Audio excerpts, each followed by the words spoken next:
Monday's a good day. People don't see you over the weekend. So nothing happens, does it? It's not sort of... It just is. It's just the way it's worked out. What about Wednesday? Pension day. So you get a lot of the old dears giving you £1. On Friday, start of the weekend, people are finishing work early, you know. Saturday's a good day because it's always busy. Most people are off work, you know. It's generally a good day, Saturday. Sunday quietens down a bit, but if the weather's nice, you know, it can be quite good. Alan was up where he sleeps the other day. I don't know, he said about 9:30. And he was just cooking up a dig, just about to get it in his groin. And fucking the police turned up. So he squirts it away and they twist him up all over the floor. He's got grazes all over his face. Why? Because he had a fucking pin. He's a user, so yeah, but because he was cooking it up, and then they twisted him up, handcuffed him, and then took him down and strip searched him. But they already squirted the gear away. But the funny thing was, they didn't find nothing on him, and then he goes back to his sleeping bag, turns it inside out, goes right to the bottom of it. It's got a little hole, 2 bags he had. I thought it was a bit weird why he squirted 1 bag away without even thinking. What's it like with the law? Do they? Because they leave you alone, don't they? They've been alright these last couple of weeks, haven't they? Because I haven't seen them. They've been around. There's been loads around. Yeah, I haven't seen love about. No. That's the law. What's the worst that they do? Move you on. Get into an argument. And then because Alan gets in an argument, they get in a pissy with all of us. It's Alan that starts the argument. No, it's love that starts the arguments. Yeah. Alan normally finishes it. And that's PC Mark Love. He's Alan's nemesis. From my perspective, I think it's a little bit easier for me because I've got more powers than what the PCSO's got. So when the PCSOs sometimes go and deal with the beggars and the drinkers, they can get more problems, whereas if we go, we've got more powers to deal with them, move them on, or arrest if need be. Gear nowadays comes anywhere between 3 and 10% proof. Gear back then, well, I got busted with 2 bags that were 83% proof. That's the difference. Now you can understand why I'm so ill all the time. Still trying to chase something I'm never going to get again. Not unless somebody wants to get me a one-way ticket to Afghanistan or something. Between the difference in me right now as a hopeless addict and the potential of what my life could be is just enormous. I mean, I am controlled by the drug, and this stops me really, I think, being myself. It makes me very selfish. One thing that would change is that I would become much less self-orientated.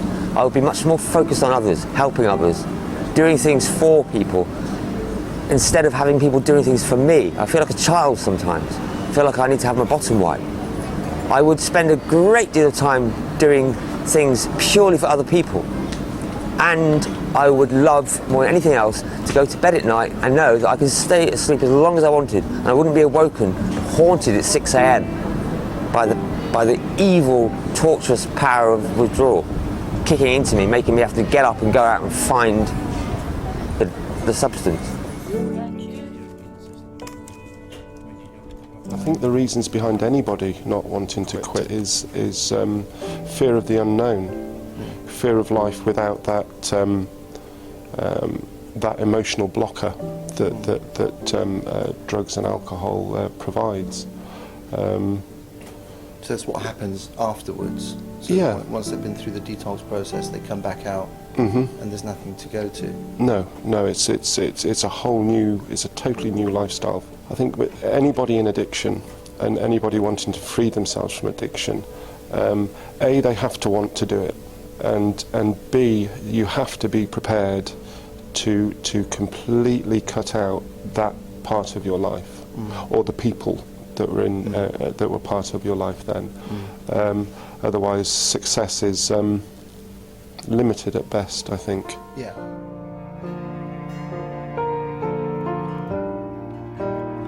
Well, I find it really difficult to actually work out what any form of criteria should be, so I tend to leave it up to some sort of other power. So I'll basically I'll go with on the basis of if I'm drawn to somebody, or if my attention is drawn towards them for some reason, that will be somebody. Once that's happened, then I'm on a path to giving to that person, basically.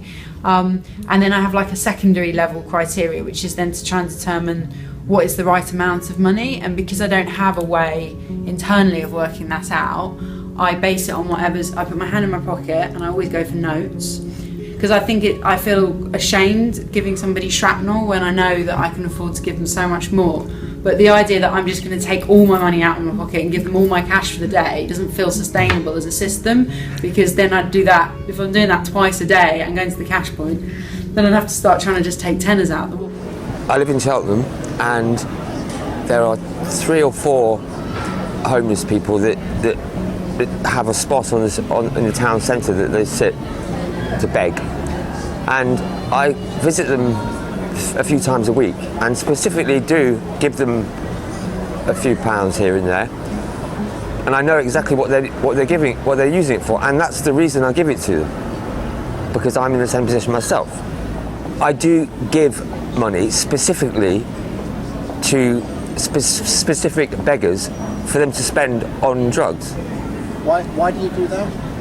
Because I'm an addict myself, and I can sense if they are in need, and my personality, if I'm able to, I'll help them get out of that rut. I was sitting outside Tesco's and some bloke turned up. I didn't even recognise him, and then he says he put 6 quid in me out and he wants it back. And I didn't even recognise him, and he's asking for 6 quid back because he's lost his job, this and that. Yeah, and I told him no refunds. yeah, because he's lost his job and that, he wants his 6 quid back, and he's just asking me. So I gives him half my hot chocolate. Well, no, you get some people that haven't got, nothing, and they'll give you a pound, and then I got some people that, I know are millionaires, so, yeah. And what do they give? Yeah, 5 or 10. Yeah. Although Barbara Jordan, who owns Jordan Solicitors, this is 5-10 years ago, she turned up at 7:30 in the morning and gave me £200. 7:30 in the morning, £200 in a Christmas card. Why? Don't know. Oh, is it Christmas? Yeah, it's getting close to Christmas. But £200, £200, that's a lot to give away. And she had legs. I've tried to stand my ground, I've tried to understand, but I can't seem to find my faith again. Like water on the sand, or grasping at the wind, I keep on falling short. So please be my strength, please be my strength, 'cause I don't have any more, I don't have any more.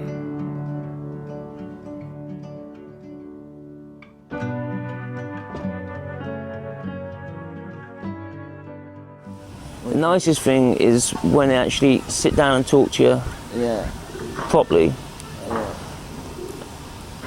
Maybe even go out, have a coffee or whatever, and sit down and have a proper chat. Not asking, it's different with you now, because this is what we're here for, to answer questions, but they're not asking us a load of questions, they're not fucking treating us any different, they're just treating us normal, yeah.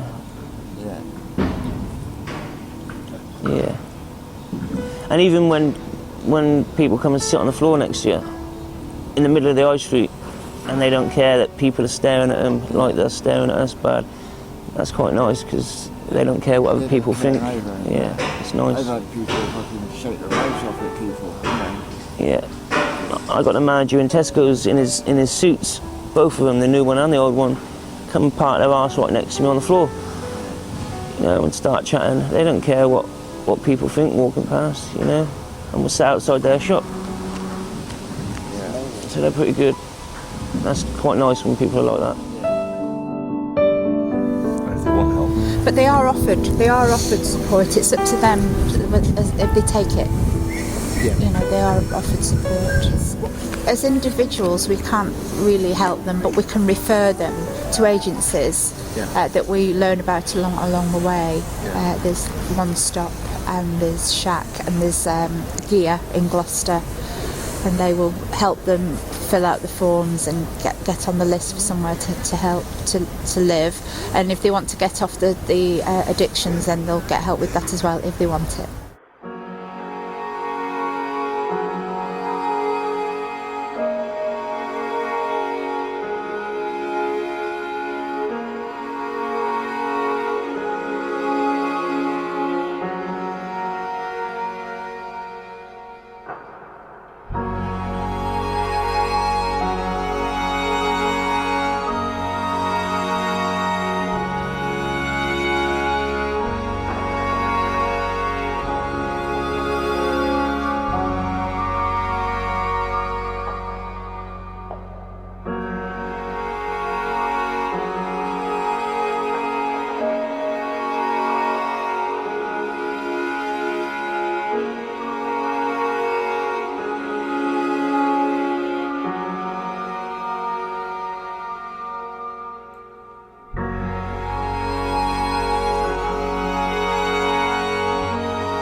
Yeah, well, that is a bit messy, that bag there. It is, yeah. You need to spend an afternoon clearing that up. I mean, you got all the stuff though, haven't you? Yeah. Most people just like throw that now. Nah, it's wrong. It's got my blood on it, it's not right.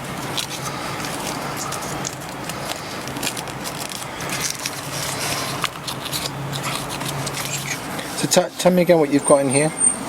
You've got your scissors. Got the scissors. Got these off an umbrella. Perfect to scrape a pipe. Perfect to scrape it.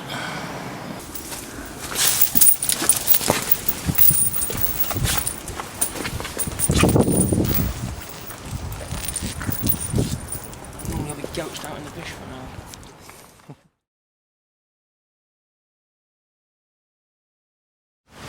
Tell me about that kid that you saw, that you heard the other day talking about the Xbox. One day, just some woman just going on about wanting a game or something for, I don't know, whatever, games modules or whatever.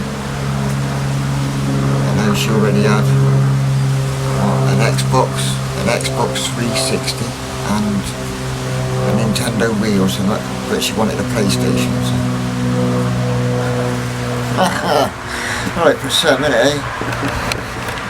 Couldn't even afford the game, let alone anything else. Even the games are like 40-50 quid, aren't they? It's not ridiculous. But then I suppose, you know, you got it, spend it. What really annoys me, the kids that don't appreciate what they got. You know? Just take it for granted. Well, not necessarily kids, people in general. You know? Did you have a dog when you were a kid? Yes and no. I had everything I wanted, but if I wanted something specific, it was a birthday or Christmas thing, you know. But I got it, you know.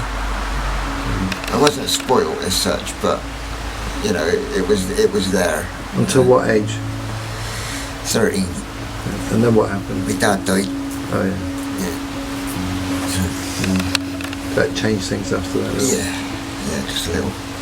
Sometimes I will specifically not give, even if I'm in a position to give, because I feel that I'm being conned. That is very specific in itself anyway, because if, for example, one of the beggars tries to make out that they're, so they say, on their arse, or they need a hit of their drug, and I know for a fact that they don't, then I won't give it to them. But if I feel that they do need it, I'll give it to them if I can. Somebody said to me, "Oh well, I'll always get them a cup of tea or a sandwich because I'm not going to enable them or enable their addiction." And my reply to them was basically, "Well, they're going to fund the habit somehow." Yeah. So if they're not getting the money from donations, they'll convert shoplifted stuff into cold hard cash. Yeah. How do I give? I just give my time. Yeah. I just give my time. I certainly don't do this job for the money. No.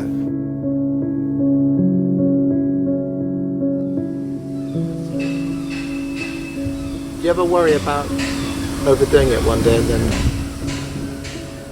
you can't think about it?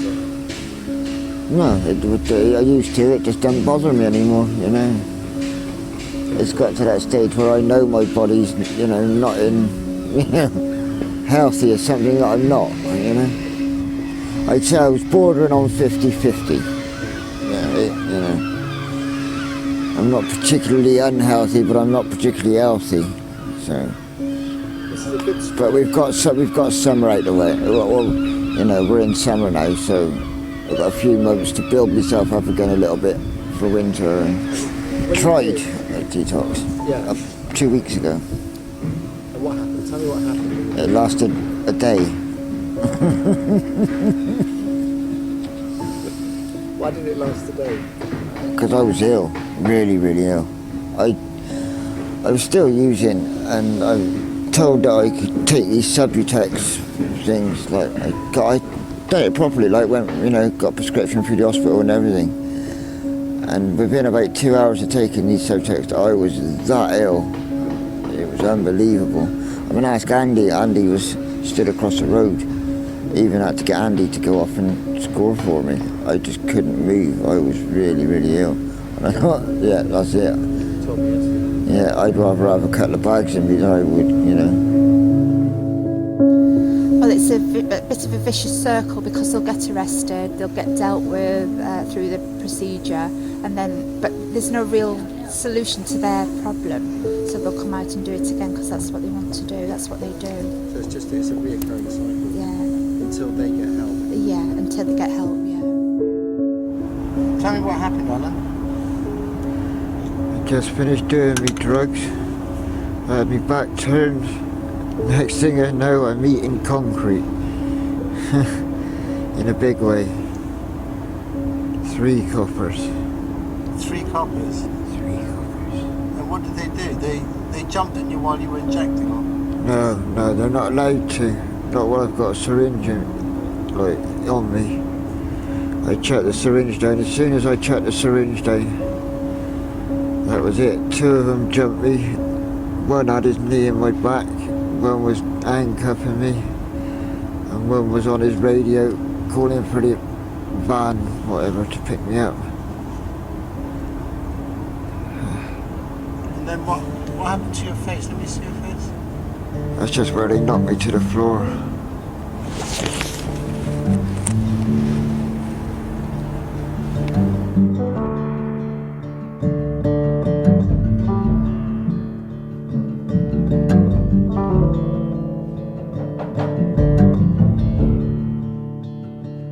Go to sleep with closed eyes. Your prophecies won't be fulfilled tonight. What happened? 3 times last week I passed out, just fainted, then went into an epileptic fit. I've never suffered from epilepsy in my life. So. How old are you exactly? 40. 40. When were you born? December 21st, 1972. 1972. So you're 41 now? Yeah, well, December. And have you got any family members? Not that I know of. What about your parents? Where are they? No, my parents are dead. They're dead? Yeah, they died when I was younger. Brothers and sisters? No. No. No next of kin? Okay. How are you feeling today? Rough at the moment. Yeah. Let's go and have a coffee.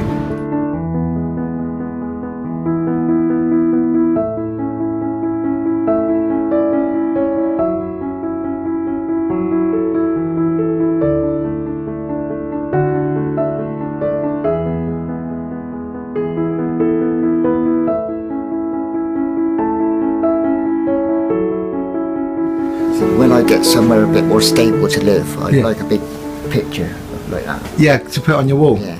Tell me again about the story, what you thought of the story. I thought it was really good. It was almost as though you grew up with me and just writ it as we went along, you know? Yeah. It's really good. Yeah, it just described me. You know. My probation officer wanted to know more about me, so I showed her, I gave her the book to read. I said, there you go. I said, that explains me. You know, that's everything about me. Even if it just helps just one kid, that's all it has to do. Yeah. You know? Just one life saved is brilliant. It's a success. Yeah. It's good because I thought it was just a photographic, you know, exhibition to start off with, you know, just something that you were doing. But yeah, I think the whole thing now, as it's built up into what it is now, is really good. That's been signed as well. Yeah. And you've got the first copy, which is 1 out of 500, which is the limited one. Yeah. You've got the first one.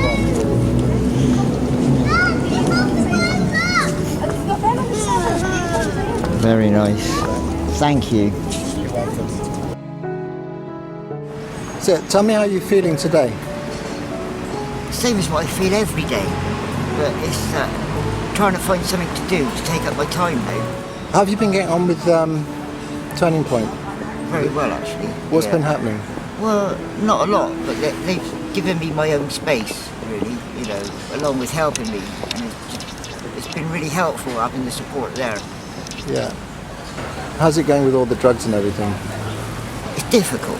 Yeah. Because Cheltenham's such a small town, you know, you know, everywhere I go somebody knows me. But yeah, I've got past that sort of wanting to do it stage now. Yeah. You know, it's just... be 2 months exactly tomorrow. What? Clean. 2 months exactly. So what... Because I finish my DRR tomorrow, so it's right then. And how many...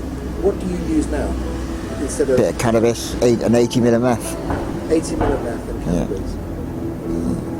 And that's okay, that keeps you... Yeah, at the moment, yeah. Do you miss the drugs? Yes and no. I do, purely from the addiction side of it. But no, because everybody else keeps telling me that they're spending money trying to, you know, on shit. So, yeah, I don't miss that side of it. Get rid of the mess, and then, you know, another year or so down the line when my life was completely changed. Then it'll be clean. It'll be easier. Yeah. When you see kids and stuff getting into drugs, what do you think? Don't do it.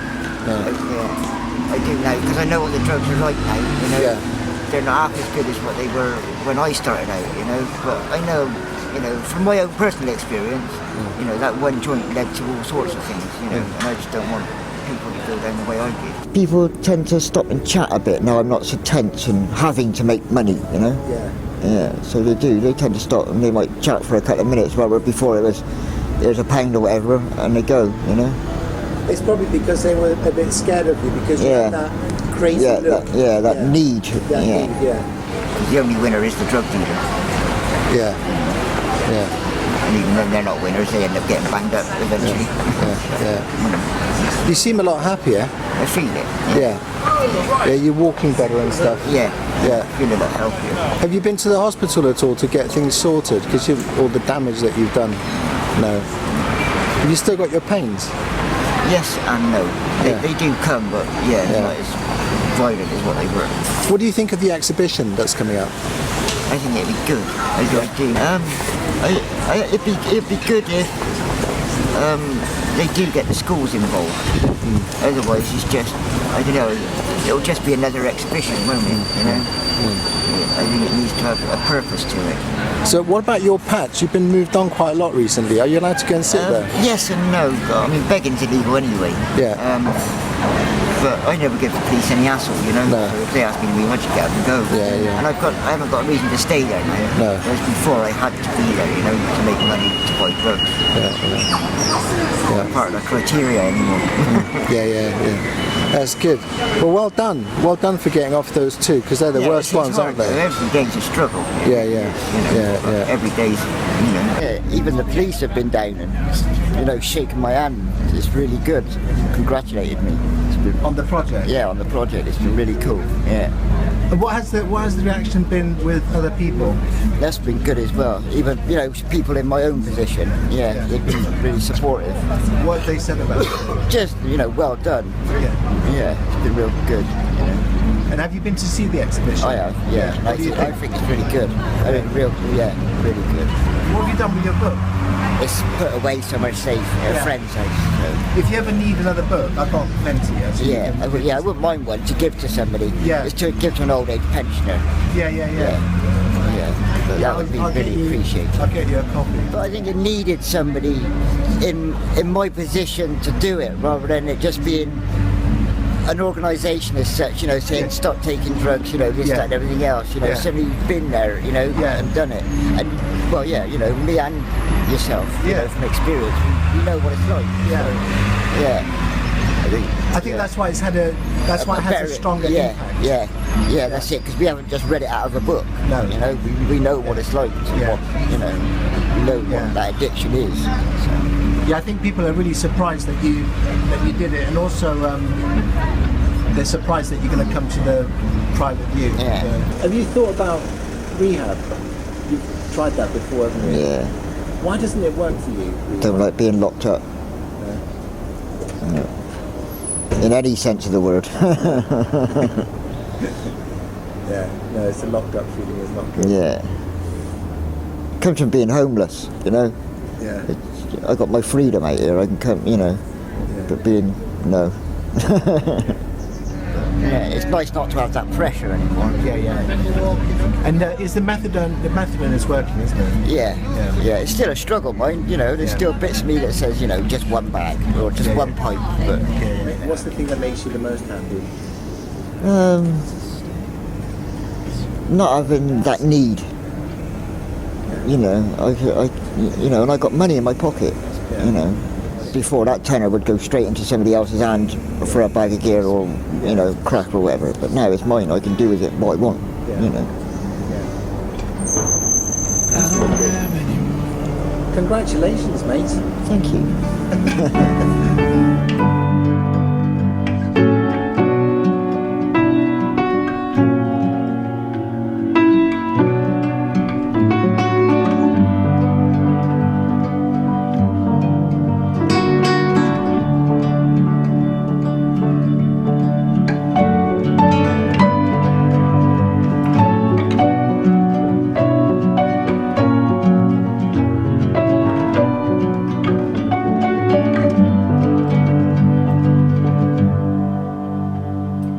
At my final breath, I hope that I can say I fought the good fight of faith. I pray your glory shine in this doubting heart of mine, and all would know that you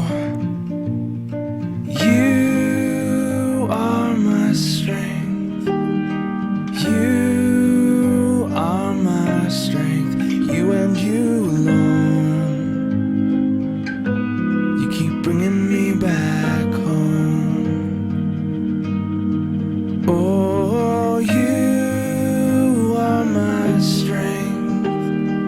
You are my strength.